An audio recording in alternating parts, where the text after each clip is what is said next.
पश्चिम बंगाल और बिहार के सीमावर्ती इलाकों में प्रचलित उल्लू चुड़ैल, जिसे स्थानीय भाषा में कई जगह पेचिन या हूट हूट मौसी भी कहा जाता है, की लोककथाओं और कुछ सच्ची घटनाओं पर आधारित है। गांव के बड़े बुजुर्ग आज भी चेतावनी देते हैं कि रात के सन्नाटे में अगर कोई उल्लू आपकी खिड़की पर आकर इंसान की तरह हंसने लगे, तो समझ लेना कि वह पक्षी नहीं, कुछ और है। ये घटना 2012 झारखंड के एक दूरदराज गांव में अंकित नाम का एक लड़का अपने दादा दादी के पास छुट्टियां बिताने गया था। अंकित शहर का रहने वाला था और इन सब बातों पर यकीन नहीं करता था। वह अजीब सा उल्लू गांव के बाहर एक बहुत पुराना और विशाल पीपल का पेड़ था। गांव वाले कहते थे कि उस पेड़ पर एक ऐसी चुड़ैल का वास है जो दिन में उल्लू बनकर रहती है और रात को शिकार ढूंढती है। एक शाम अंकित ने मजाक में उस पेड़ पर पत्थर उछाल दिया। वहां बैठा एक बड़ा सा सफेद उल्लू अचानक जोर से चीखा और अपनी गर्दन 90 डिग्री पीछे घुमाकर अंकित की तरफ देखने लगा। उसकी आंखें पीली नहीं बल्कि इंसानों जैसी सफेद और पथराई हुई थीं। उसी रात जब सब सो रहे थे, अंकित को खिड़की के बाहर किसी के चलने की आवाज आई।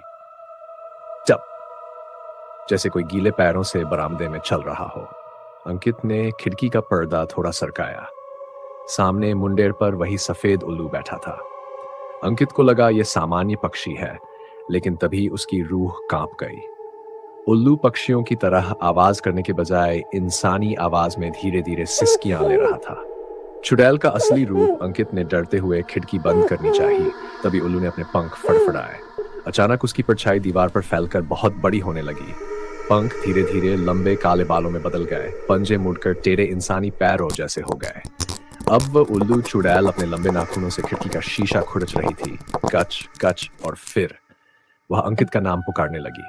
अंकित, उसकी आवाज उसकी मर चुकी मां जैसी थी। कोट, अंकित दरवाजा खोल बेटा, मुझे बहुत ठंड लग रही है। अंकित चीखने ही वाला था कि तभी दादाजी कमरे में आ गए। उनके हाथ में गंगाजल और लोबान की धूनी थी। जैसे ही वे मंत्र पढ़ने लगे, वह आकृति भयावह चीख मारकर उठ गई। जाते जाते उसने शीशे पर अपने पंजों के 3 गहरे निशान छोड़ दिए। अगले दिन भी वे निशान वहीं मौजूद थे। उल्लू चुड़ैल की पहचान लोक मान्यताओं के अनुसार: उल्टा पैर, इंसानी रूप में उसके पैर पीछे की ओर मुड़े होते हैं। सफेद आंखें, उसकी आंखों में पुतलियां नहीं होती, सिर्फ सफेद रोशनी। 3 आवाज नकल करना, वह आपके किसी करीबी की आवाज निकालकर आपको बाहर बुलाती है। सावधानियता, रात में कोई पक्षी खिड़की पर 3 बार चोंच मारे तो कभी भी तुरंत बाहर नहीं देखना चाहिए।